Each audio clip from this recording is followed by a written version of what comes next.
0847 hours, July 2nd, 1944, 3 miles east of Saint-Lô, France. Corporal Daniel Reeves crouched in the loader's position of an M4 Sherman tank, watching the breech recoil from its first shot. The 75mm gun barked, the turret filled with cordite smoke. Through the gun sight, the gunner called it. Hit. No penetration. 700 yards out. A German Panzer IV sat hull down behind an earthen berm. The American round had sparked off its front glacis plate. 80mm of sloped armor. Too thick for the Sherman's gun at this range. Lieutenant Thomas Bradley's voice came through the intercom, steady despite what they both knew was coming. Reload AP. Now. Reeves turned his head down and back. Looked away from the breech. Looked into the ammunition rack below the turret basket. 3 types of shells stacked in the floor-level bins. Armor-piercing, high-explosive, smoke. Color-coded bands around the casings. In the smoke and shadow, hard to read. He identified the AP round, reached down 18 inches. His fingers found the shell. 40 pounds of steel and explosive, 28 inches long. He lifted it, pivoted his body 180 degrees in the 34-inch workspace, lined up the round with the breech, rammed it home. Up. 12 seconds from Bradley's order to Reeves's call. The gunner never got to fire. At 11 seconds into the reload, the Panzer fired. German loaders were faster. Their ammunition sat at chest height. They could reload by feel. 6 to 8 seconds, every time. The 75mm round entered through the turret front, penetrated at the commander's position. Bradley died instantly.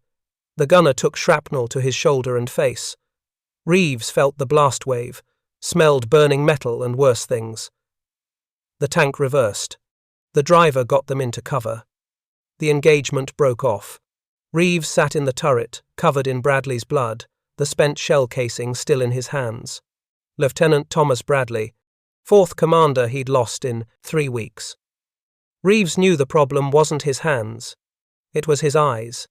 Between June 6th and June 30th, 1944, the 2nd Armoured Division lost 47 M4 Sherman tanks in combat with German armour, not to anti-tank guns, not to mines or artillery, to other tanks, Panzer IVs mostly, some Panthers. In direct engagement, gun to gun, the Shermans were dying. Post-action analysis told the story. 31 of those 47 losses occurred during reload cycles, 66%. The pattern was consistent across every engagement. American tank fires first shot. Hit or miss, the German tank survives frontal impacts at medium range. German tank traverses to return fire. American loader reloads. Takes 12 to 15 seconds. German loader reloads in 6 to 8 seconds. German fires first. German wins. The math was simple and brutal. 7 seconds. That was the average difference between American and German reload times. 7 seconds for the German gunner to traverse, acquire, and fire. 7 seconds was enough. A typical engagement looked like this. Sherman spots Panzer at 600 yards. Sherman fires. Hits the front armor. No penetration. Panzer begins traverse. Sherman loader begins reload. Reaches down. Fumbles in smoke. Grabs shell. Turns. Loads. 12 seconds. Panzer fires at 10 seconds. Sherman dies. Battalion commanders knew the pattern. They'd seen it in after-action reports from Normandy, from the Bocage fighting, from every engagement where Shermans met German armor in open combat. They had no solution. The Sherman's 75mm gun couldn't reliably penetrate Panzer front armor at combat ranges. The loader couldn't reload faster than 12 seconds under combat conditions. These were facts. Physical limitations.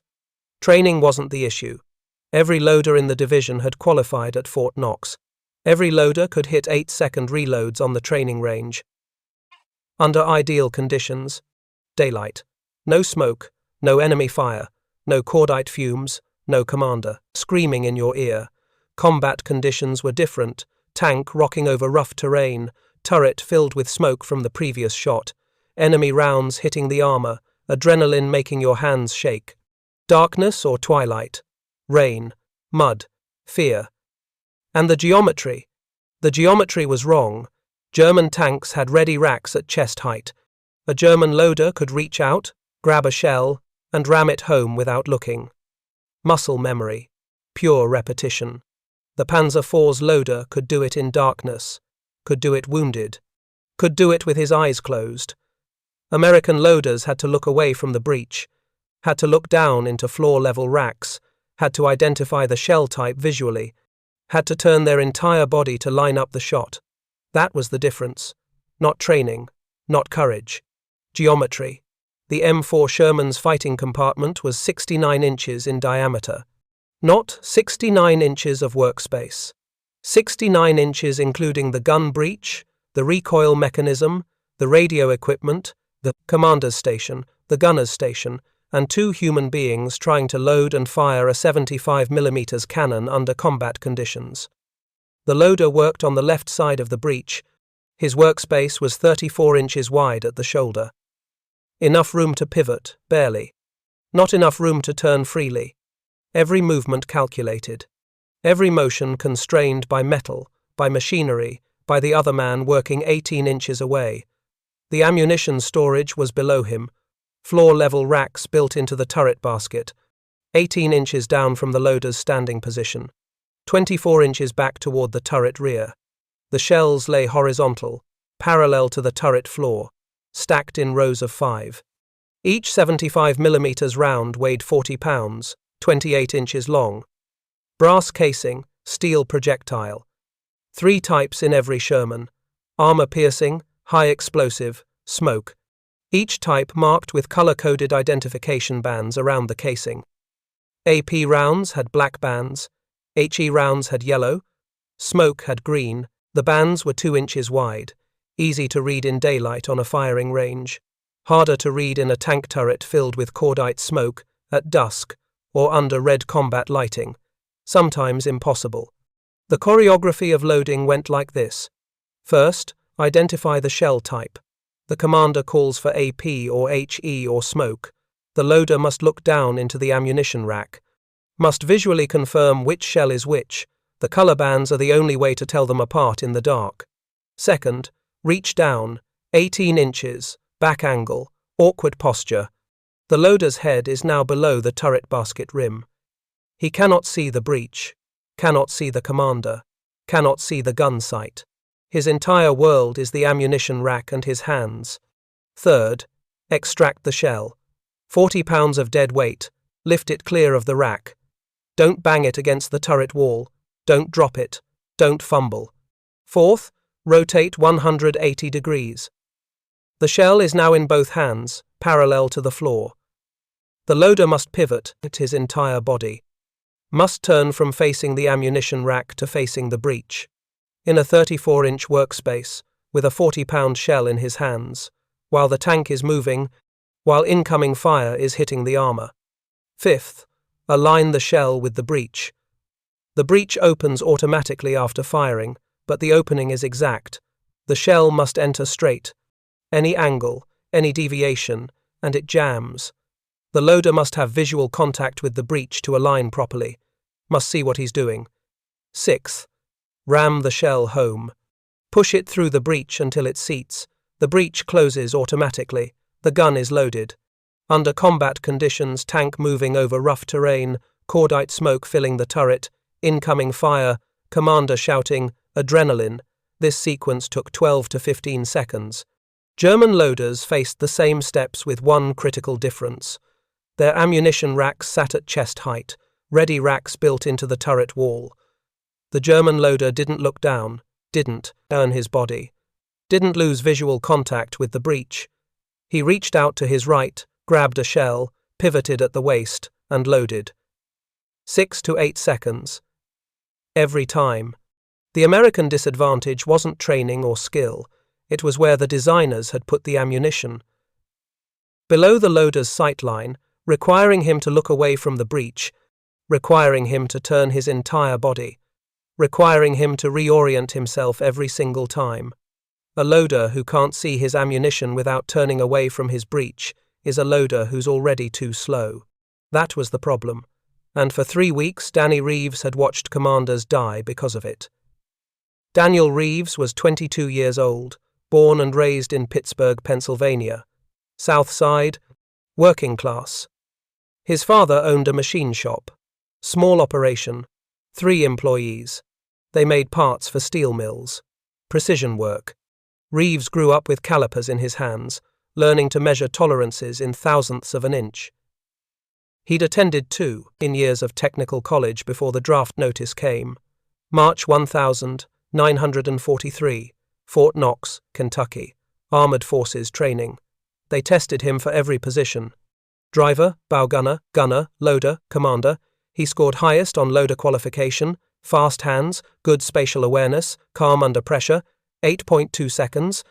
That was his average reload time on the training range at Fort Knox, top 15% of his class. The instructors said he had natural rhythm, said he'd do fine in combat. They were wrong. Training range conditions: daylight, clear weather, stationary tank, no incoming fire, unlimited time to identify ammunition, no smoke, no fear. Combat conditions: none of those things. Reeves shipped to England in January 1944. 2nd Armoured Division, Hell on Wheels, 3 months of training on British moors, gunnery practice, movement drills, coordination exercises. His reload time under field conditions averaged 9.4 seconds. Still good. Still fast. Then, Normandy, D+3. His unit landed at Omaha Beach on June 9, 1944. First combat action on June 12. Skirmish near Cormont. No tank losses that day. Reeves loaded 17 rounds in combat. Felt good. Felt ready. His first loader death happened that same day. Different tank, different crew. But Reeves watched it happen. Watched the Sherman take a hit during reload. The loader never made it out. Reeves remembered one detail. The dead loader had been looking down when the round hit, looking at his ammunition. Not at the threat. Lieutenant James Kovacs, 28 years old, Brooklyn, New York, commander of the tank, Iron Fist, confident, experienced.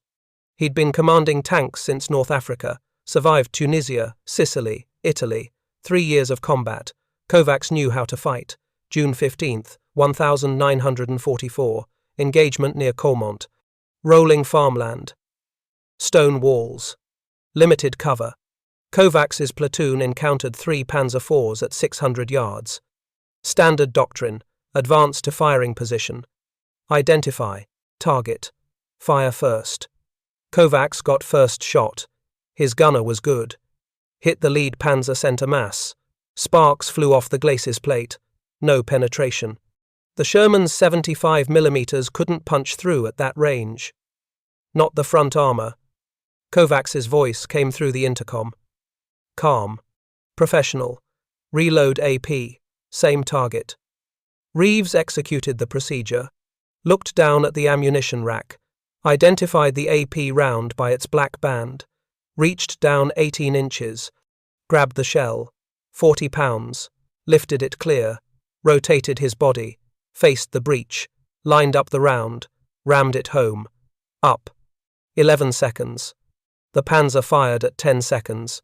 75mm round. High velocity. Penetrated the Sherman's frontal armor. Detonated the ready ammunition in the floor racks. Secondary explosion. Catastrophic kill. Kovacs died instantly. The driver died. The bow gunner died. The gunner survived with 3rd-degree burns. Reeves survived because he was thrown clear during the ammunition detonation. Fractured, left wrist. 2nd-degree burns on his hands and face. 2 weeks in field hospital. 2 weeks watching other wounded tankers come in. Burn cases mostly. Men who'd survived their tanks brewing up. Men who screamed in the night. Reeves returned to duty July 1st. New crew. New commander. His wrist still ached when he lifted shells. Lieutenant Robert Chen, 25 years old. San Francisco, California. Mechanical engineering degree from Berkeley. Smart. Analytical. Chen understood the reload problem. He'd read the after-action reports, seen the statistics. 66% of Sherman losses during reload cycles. Chen's solution was training. Intensive, repetitive training. Muscle memory development. He drilled his crew every day. Blind loading practice in the maintenance area. Reeves would close his eyes and Chen would call shell types. AP. Smoke. AP. Reeves would reach down, find the correct shell by feel, load it. The training worked. Reeves's reload time dropped. 9.4 seconds became 8.7, then 8.2. Under ideal conditions, he could match his Fort Knox qualification time. Chen was satisfied. He told Reeves they'd beaten the geometry problem through pure repetition. Told him muscle memory would override the need for visual confirmation. June 28, 1944. Hedgerow fighting near La Haye-du-Puits. Chen's tank encountered 2 Panzer IVs at 500 yards. Close range. High stakes. First shot. Hit. No penetration. Chen. Reload AP. Reeves didn't look down. Relied on muscle memory. Reached for where the AP rounds should be. His hand found a shell. He grabbed it. Lifted it. Started to turn. Then he glanced down. Habit. Instinct. Training overridden by combat stress. Wrong shell. He'd grabbed hay. Yellow band. Not black. He put it back. Found the correct AP round. Loaded it. 10.2 seconds. His muscle memory had failed. Under stress, in smoke, with adrenaline, he couldn't load blind. The Panzer fired at 9 seconds. Chen died. The assistant driver died. The rest of the crew escaped through the bottom hatch. Reeves was uninjured. Chen's blood was on his hands. He'd been too slow. Again. Lieutenant Thomas Bradley, 30 years old, Dallas, Texas, former high school math teacher, methodical, patient, thoughtful. Bradley had read the same reports Chen had read, understood the same statistics. But Bradley reached a different conclusion. July 1st. Reeves' first conversation with Bradley, sitting on the tank's fender at the maintenance depot. Bradley. How many commanders have you lost? Reeves. 2, sir. Both during reload? Both. Yes, sir. How fast can you reload? 8 to 10 seconds under combat conditions, sir. Bradley nodded, pulled out a notebook, did the math.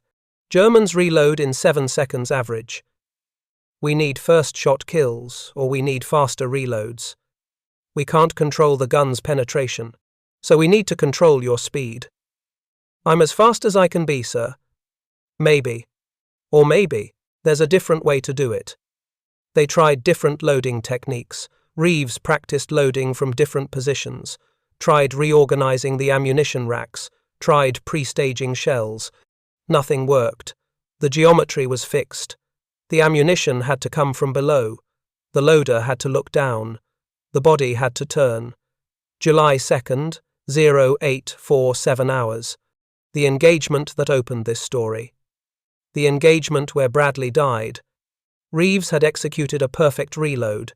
Textbook procedure. Every movement correct. Every motion efficient. 11.4 seconds. His personal best under combat conditions. Not fast enough. The German loader had been faster. 6 seconds, maybe 7. Had gotten his round into the breech while Reeves was still turning his body, had given his gunner time to aim, time to fire. Bradley died with Reeves's name on his lips. Died calling for a second shot that never came. Reeves sat in that turret afterward, sat in Bradley's blood, thought about 3 dead commanders, thought about 21 days of combat, thought about the geometry problem that training couldn't solve. The problem wasn't his hands, the problem wasn't his speed, the problem wasn't his courage or his training or his muscle memory. The problem was where he was looking. July 3rd, 1944. Battalion maintenance area, 2 miles behind the line near Saint-Lô. Morning. Overcast sky. Temperature 64 degrees. The air smelled like diesel fuel and wet earth. Reeves's tank sat on the maintenance pad. Hull number 34 Charlie. Hell on wheels, stenciled on the turret side. Blood cleaned from the interior. New periscope being installed to replace the one shattered by shrapnel. The crew chief estimated 4 hours for repairs. Reeves had nowhere to be. No commander assigned yet, no mission schedule. He sat on the tank's fender, smoking a cigarette he'd bummed from the assistant driver, watching mechanics work. Staff Sergeant Mike Torres ran the maintenance section. 32 years old. Regular Army. 15 years as a mechanic. Torres knew every system on the Sherman, could diagnose problems by sound alone, could rebuild a transmission in 6 hours. Torres was inspecting a different tank's engine compartment. The Ford GAA V8, 450 horsepower, complicated piece of machinery, 18 feet long from radiator to transmission. Torres didn't crawl underneath to look. He used a tool, an inspection mirror, 8 inches in diameter, mounted on a telescoping handle, angled at 45 degrees.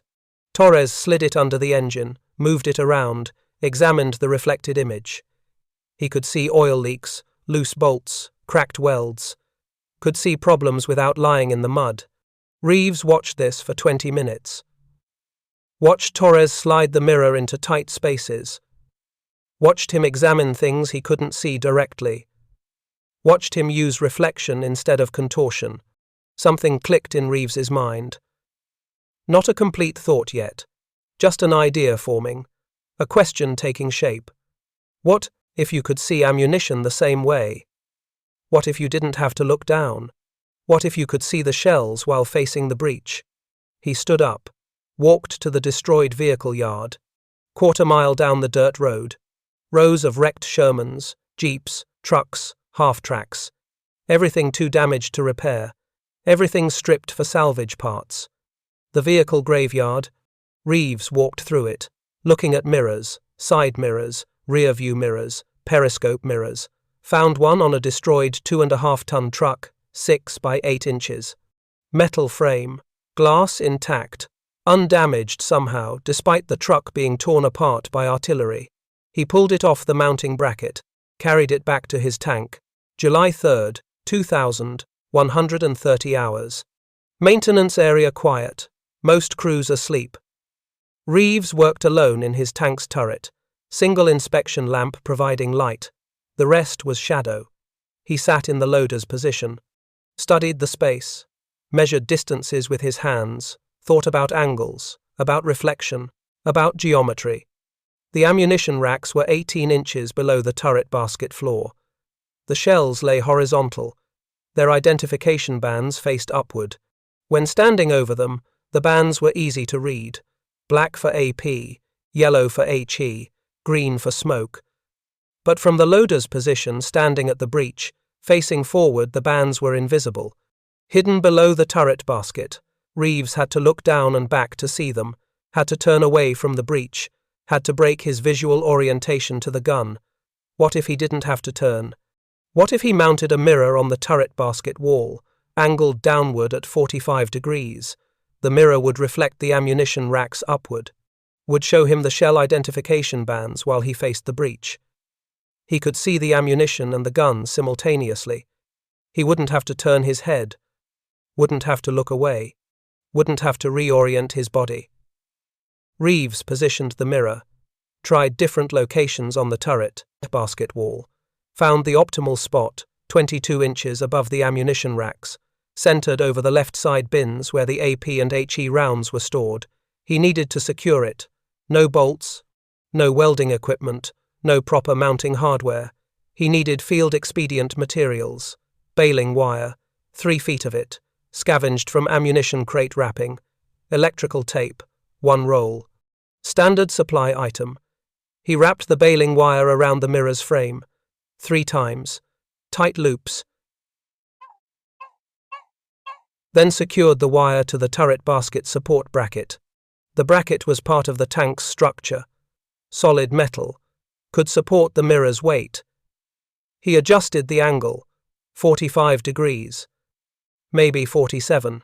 He sat in the loader position, looked at the mirror, saw the reflected image of the ammunition racks, saw the color-coded bands on the shells, clear, readable, Perfect.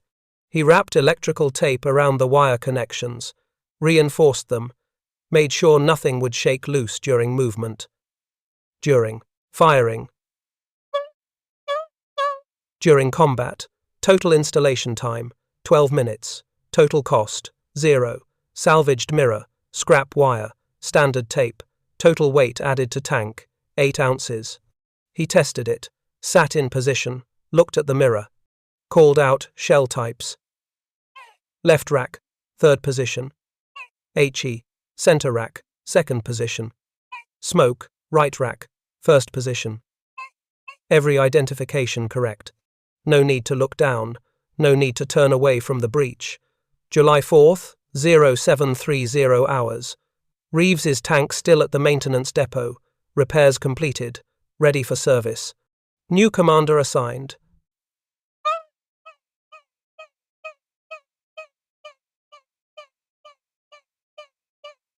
"26 years old, Cleveland, Ohio, 3 months in theater, 11 combat missions, cautious, analytical.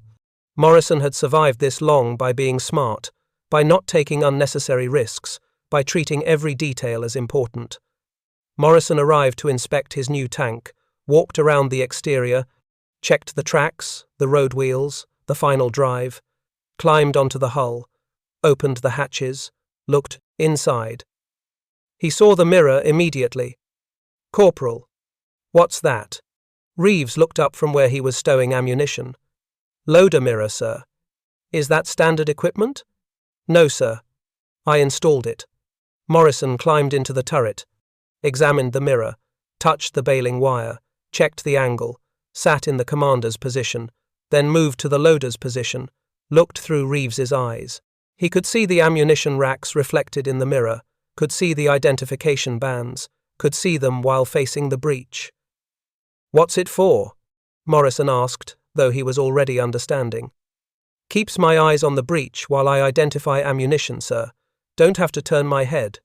Don't have to look down. How much time does it save?" "Don't know yet, sir. Haven't tested it under combat conditions." Morrison nodded slowly. "Let's test it now." "Combat conditions." "No? Wait, let me get the stopwatch from the maintenance shed." 5 minutes later, Morrison returned with a stopwatch, called the crew together. The gunner, Corporal James Sullivan, 20 years old, Boston. The driver, Private First Class Marcus Washington, 23, Alabama. The assistant driver, Private Eddie Kowalski, 19, Chicago. Morrison explained the test. "Standard reload drill. I call the shell type, Reeves loads. I time him. First we do it the regular way, he looks down at the ammunition. Then we do it with the mirror. We see if there's actually a difference." They started with the standard method. Morrison removed the mirror temporarily, set it aside, reload AP. Reeves looked down, identified the shell, reached down, grabbed it, lifted, rotated his body, aligned with breech, rammed home. "Up." Morrison clicked the stopwatch. 11.8 seconds. They repeated it 5 times. Average, 11.6 seconds. Consistent with Reeves's combat performance, Morrison reinstalled the mirror, secured it with the baling wire. Now with the mirror. Same drill. Reload AP. This time Reeves didn't look down. He looked at the mirror, saw the AP shell's black band reflected clearly. His hand went directly to it. No hesitation. No searching. He grabbed the shell. His head stayed up. His eyes stayed oriented to the breech. He rotated at the waist, not the whole body. Aligned the shell. Rammed it. "Up." Morrison stared at the stopwatch. 7.4 seconds. Sullivan. "Say that again?" 7.4 seconds. They repeated the test. 7.1 seconds. 7.6 seconds. 7.3 seconds. 7.8 seconds. Average, 7.4 seconds. Time saved, 4.2 seconds per reload. Morrison set down the stopwatch, looked at Reeves, looked at the mirror, looked back at Reeves. 4 seconds, Morrison said. You just bought us 4 seconds. Washington from the driver's position. 4 seconds is the difference between them shooting first and us shooting first. Sullivan. 4 seconds is the difference between living and dying. Kowalski touched the mirror like it was a religious artifact. It's just a piece of glass. It's 4 seconds, Morrison said. Which means it's everything. July 5th, 1944, 0630 hours. Company B, 2nd Armored Division, assembled for morning briefing. 11 Sherman tanks. 44 crew members. Mission: armored probe southwest of Carentan. Intelligence reported German armor in the area. Strength unknown, probably Panzer IVs, possibly a Panther. Captain Douglas Brennan, company commander, stood on the hood of a jeep, map in hand, pointed to the objective area. 2 miles of hedgerow country, limited visibility, expect ambush positions, expect anti-tank guns, expect enemy armor. The weather was overcast, low clouds at 800 feet, temperature 66 degrees, light wind from the west. Good conditions for an advance, poor conditions for air support. Morrison's tank, Hell on Wheels, was assigned second position in the column, behind the lead tank commanded by Lieutenant David Foster. In front of Lieutenant Carl Jensen's tank, standard formation, 20-yard spacing between vehicles. At 0715 hours, the company moved out. 11 Shermans on a narrow dirt road through bocage country. Hedgerows on both sides. 8-foot earthen berms topped with trees and brambles. Centuries old. Perfect defensive terrain. Every field was a potential kill zone.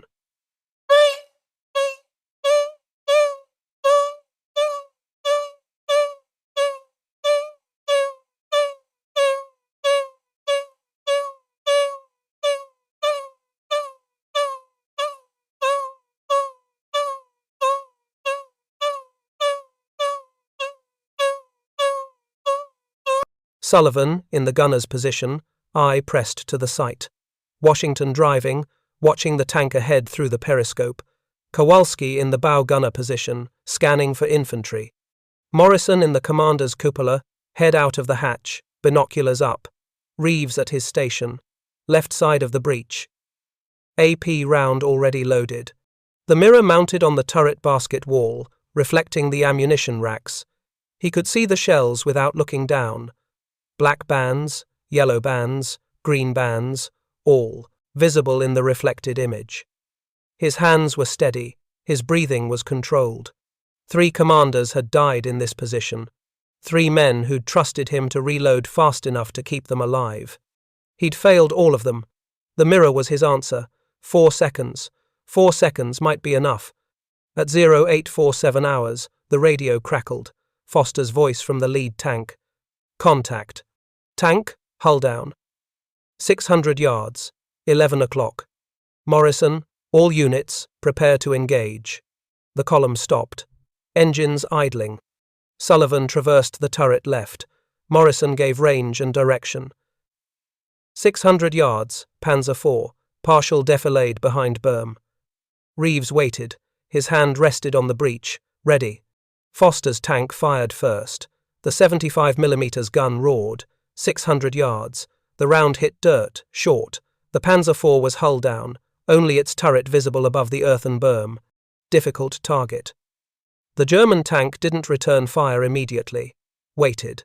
Professional crew, they were acquiring targets, choosing which Sherman to kill first.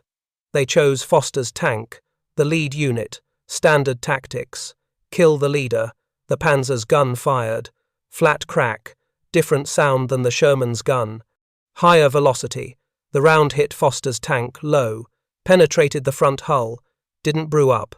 Mobility kill, the track broke, the tank couldn't move. Foster's voice on the radio. We're hit, track's gone, crew's bailing out. Morrison keyed his radio. All units, covering fire on that Panzer. We're advancing to flank position. Washington accelerated. The Sherman lurched forward, turned right off the road, moved across the field toward a gap in the hedgerow.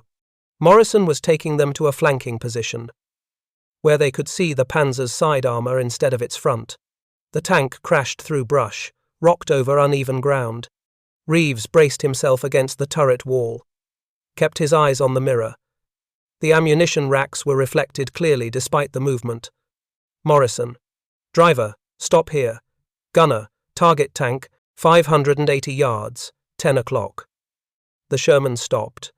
Sullivan had the gun laid. The Panzer was visible through the gap, no longer hull down, exposed while it repositioned to engage Foster's immobilized tank. Morrison, fire! Sullivan fired. The breech recoiled. Cordite smoke filled the turret. The round hit, center mass. Sparks cascaded off the Panzer's frontal armor. No penetration. The German tank had turned to face them. Front armor again, 80 millimeters. Too thick. Morrison's voice was calm. Reload AP. This was it. This was the test. 4 seconds. 4 seconds to prove the mirror worked. 4 seconds to prove 3 commanders hadn't died for nothing. Reeves didn't look down. He looked at the mirror, saw the ammunition rack reflected, saw the AP round with its black identification band, 3rd position in the left rack.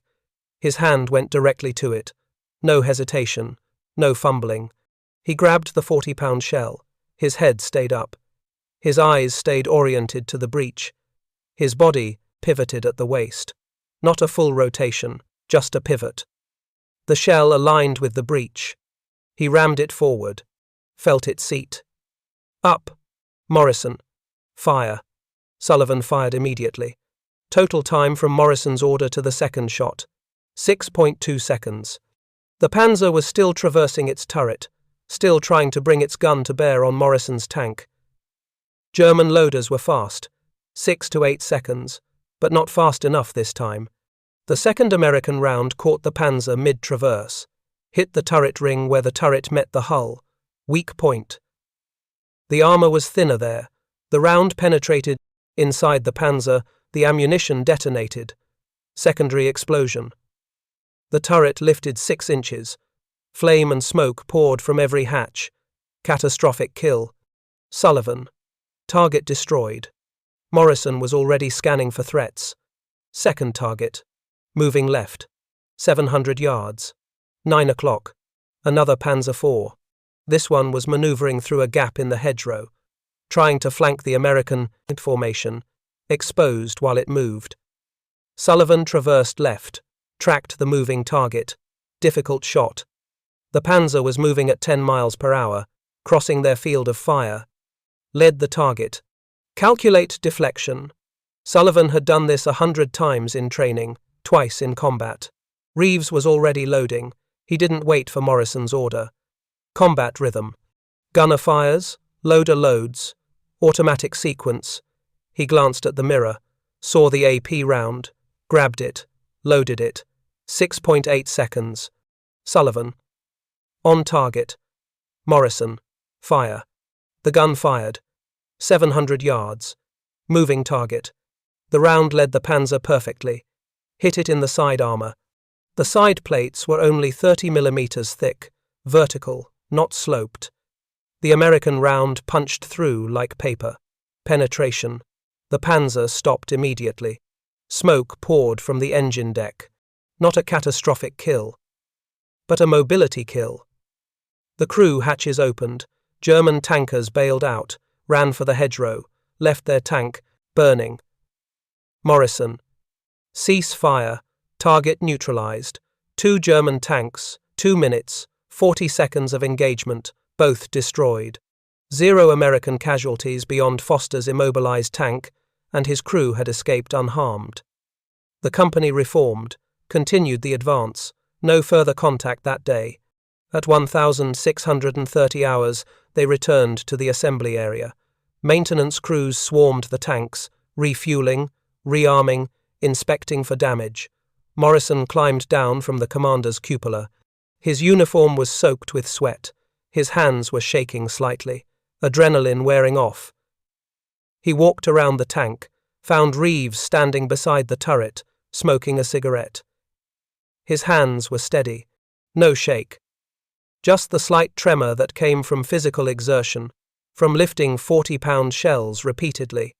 Morrison pulled out his notebook, the same notebook where he recorded all combat data. Range, ammunition expenditure, time, results. He wrote, the 5th of July 1944, 2 engagements, 2 AP rounds each. First, kill. 6.2 second reload. Second kill. 6.8 second reload. Average, 6.5 seconds. Previous loader average, 11.8 seconds. Time saved, 5.3 seconds per reload. Result: 2 enemy tanks destroyed before return fire possible. Loader modification. Mirror for ammunition identification. Recommend immediate evaluation for company-wide implementation. Morrison looked up from the notebook. What was your reload time?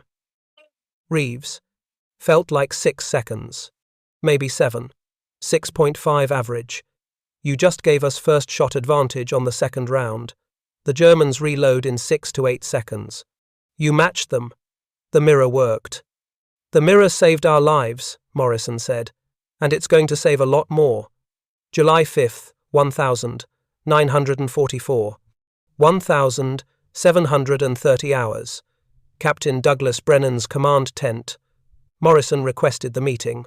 Brought his notebook, brought the combat data, brought Reeves. Brennan was 32 years old.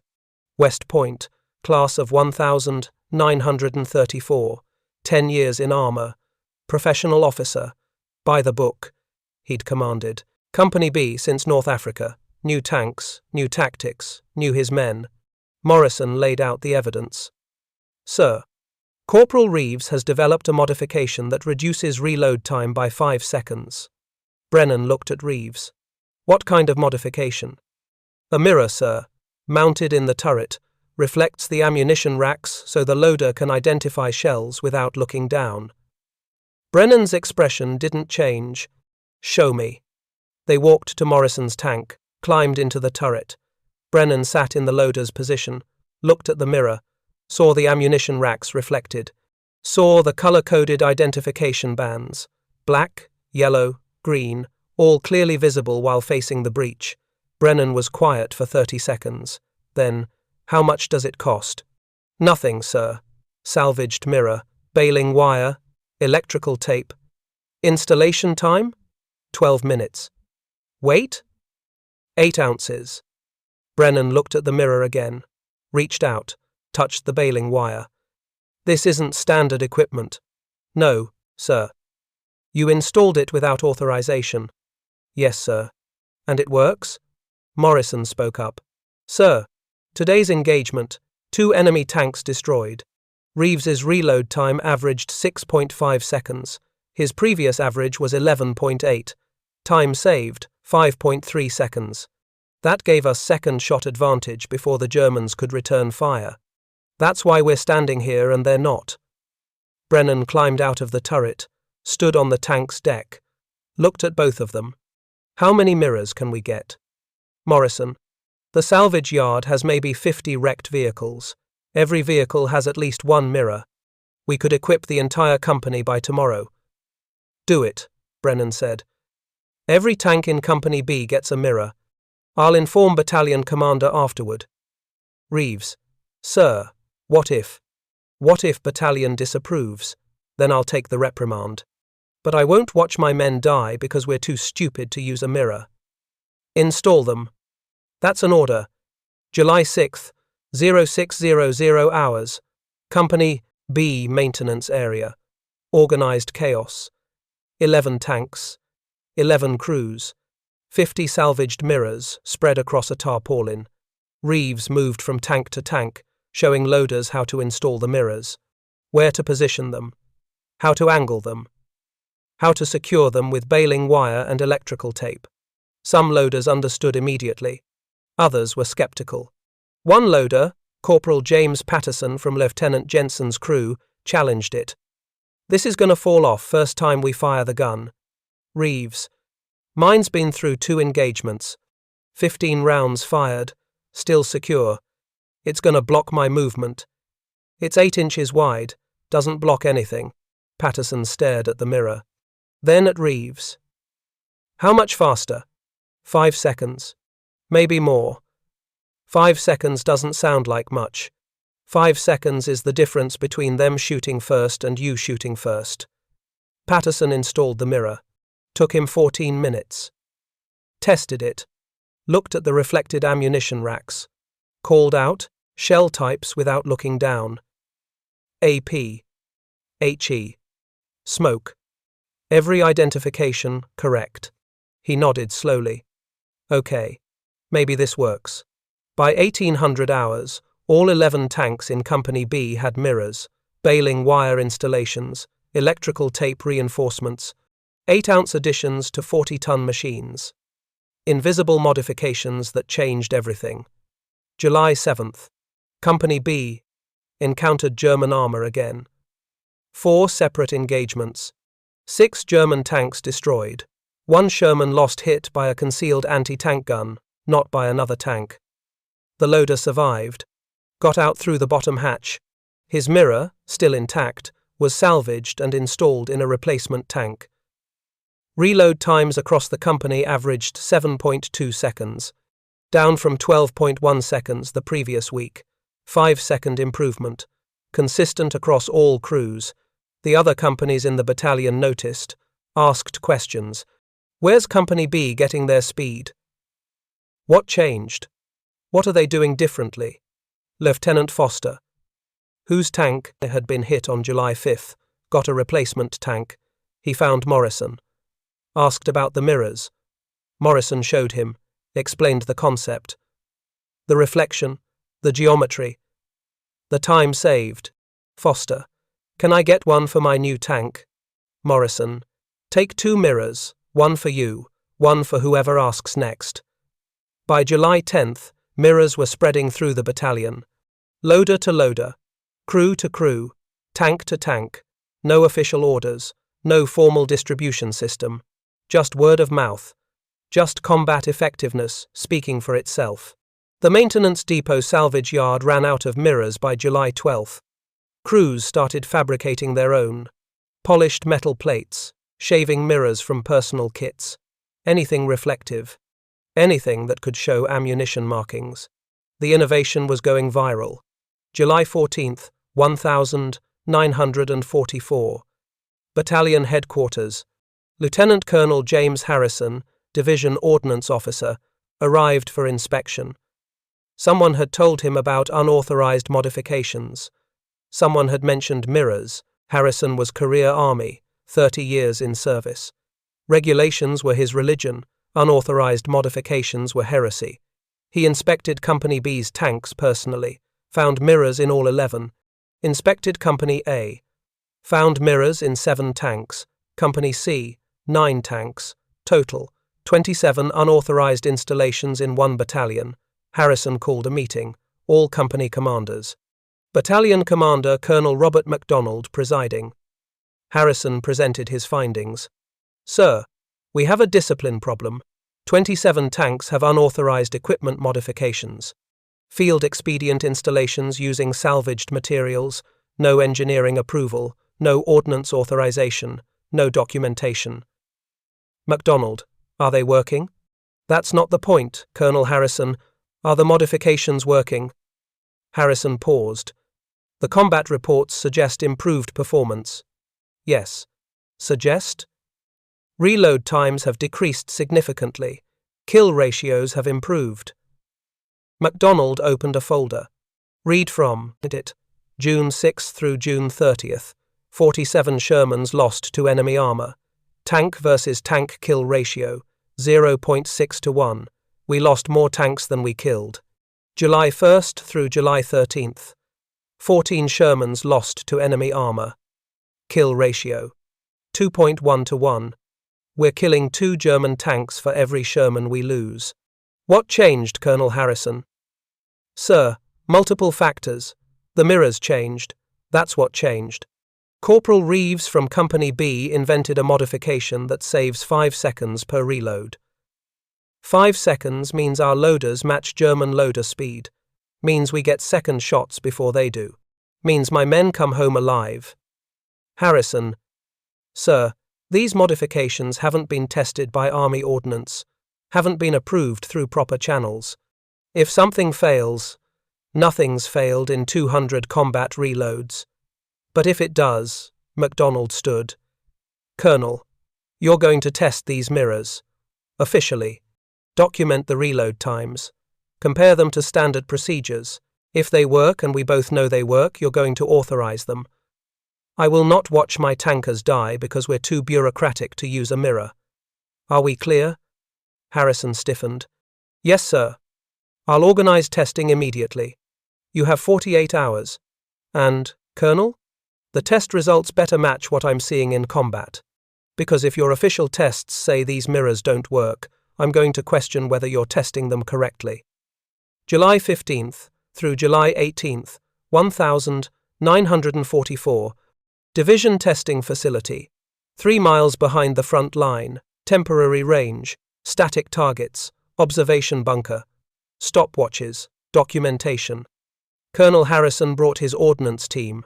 5 engineers, 2 technical observers from 8 Corps headquarters, official witnesses, everything documented, everything measured, test parameters, 5 loaders, all combat veterans, minimum 3 months experience. Each loader tested under 3 conditions: daylight, low light, simulated combat smoke. Test procedure: load 5 rounds of each type. AP, HE, smoke, mixed sequence. Random order called by test officer. Loader must identify correct shell and load. Time measured from verbal command to up call. The loaders: Corporal Reeves, Company B; Corporal Patterson, Company B; Corporal Michael Torres, Company A; Corporal David Chen, Company C; Corporal Robert Williams, Company A. All 5 had been using mirrors in combat for at least 1 week. July 15th. Daylight testing, clear weather, full visibility. Without mirrors, average reload time across 5 loaders, 15 trials each, 12.4 seconds. Range, 11.1 to 14.2 seconds. Consistent with previous Army testing data. With mirrors, average reload time, 5.8 seconds. Range, 5.2 to 6.4 seconds. Time saved, 6.6 seconds per reload. Harrison watched Torres complete a reload in 5.2 seconds. Fastest loader reload time ever recorded in division testing. Torres was 34 years old. Not particularly fast. Not particularly young. Just competent. And he had a mirror.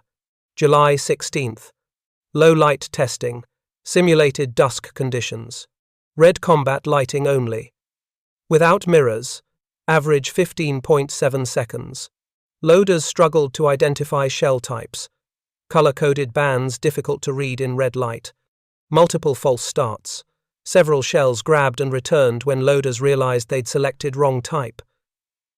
With mirrors, average 7.1 seconds. The mirror reflected the shell bands up toward the loader's eye level. Closer to the red combat light source. Easier to read than looking down into shadowed racks. Time saved, 8.6 seconds. July 17th. Smoke simulation. Engineers pumped cordite smoke into test turret. Reduced visibility to 3 feet. Realistic combat conditions. Without mirrors. Average 18.2 seconds. Some loaders took over 20 seconds. One loader grabbed the wrong shell twice. Visibility was minimal. The floor-level ammunition racks were completely shadowed. Loaders worked by feel and guesswork. With mirrors, average 8.9 seconds. Even in smoke, the mirror reflected enough detail to identify shell types. The loaders could see faint outlines of the color bands, enough to distinguish black from yellow from green. Time saved, 9.3 seconds. Harrison's engineering team ran the numbers, calculated statistical significance, measured repeatability, tested for variables. The conclusion was unavoidable. The mirrors worked, under every condition, every time, measurable improvement, quantifiable results. July 18th, Harrison submitted his report.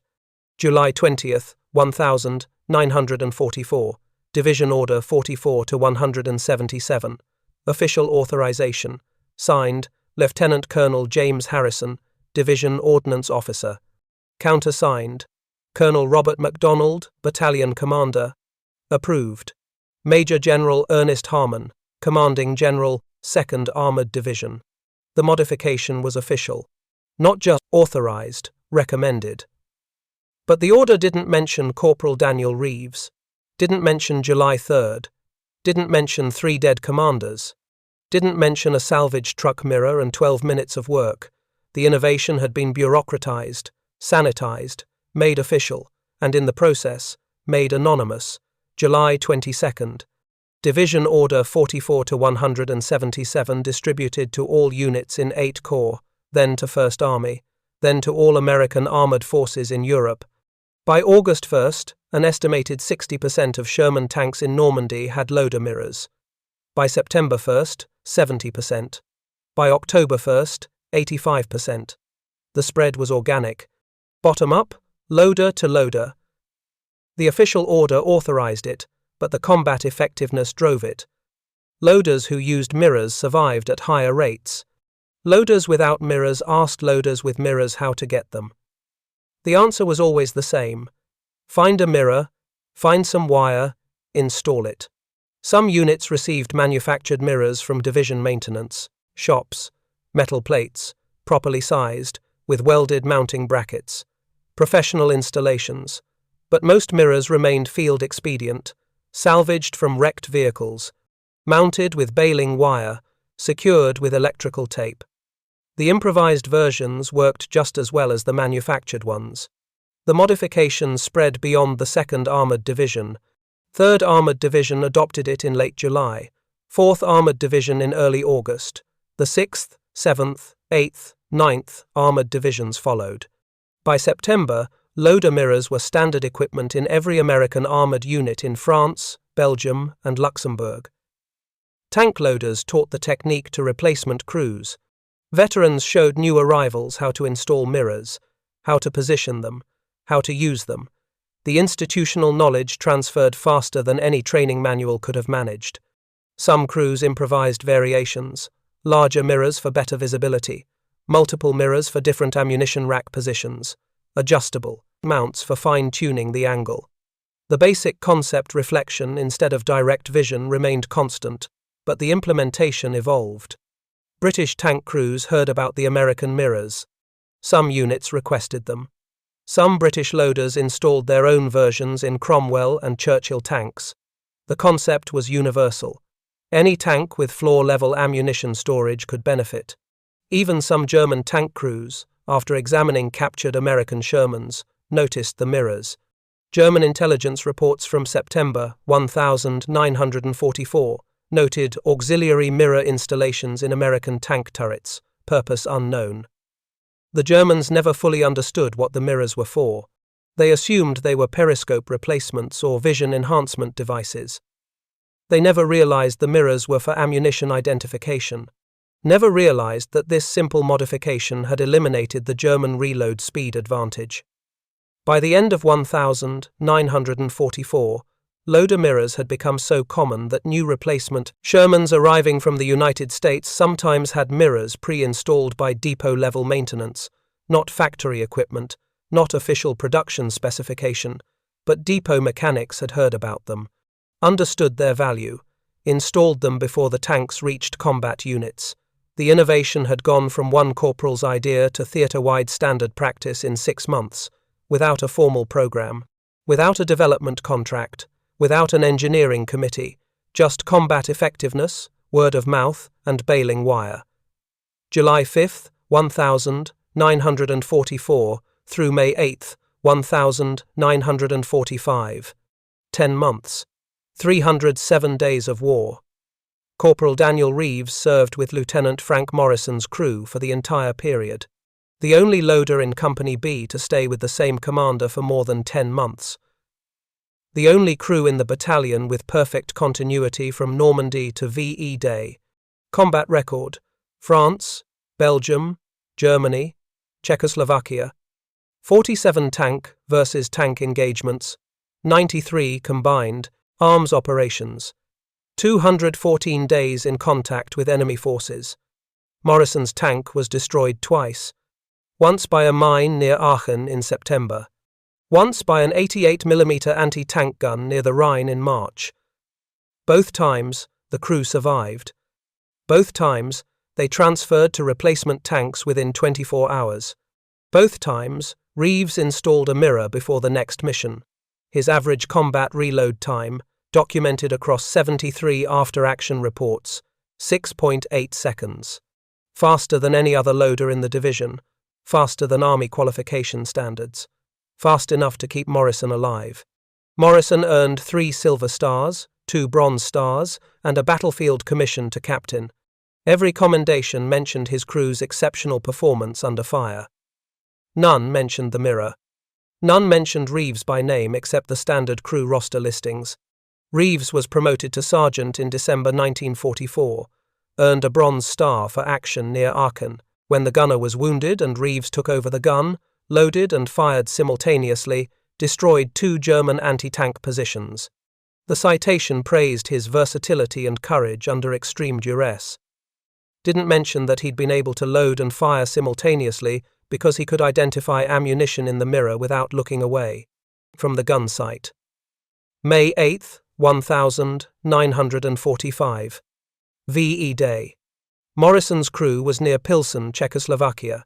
They'd advanced 700 miles since Normandy. Survived 11 months of continuous combat. 5 men who'd started together. 5 men who finished together. 0 killed. 0 permanently wounded. Statistically improbable.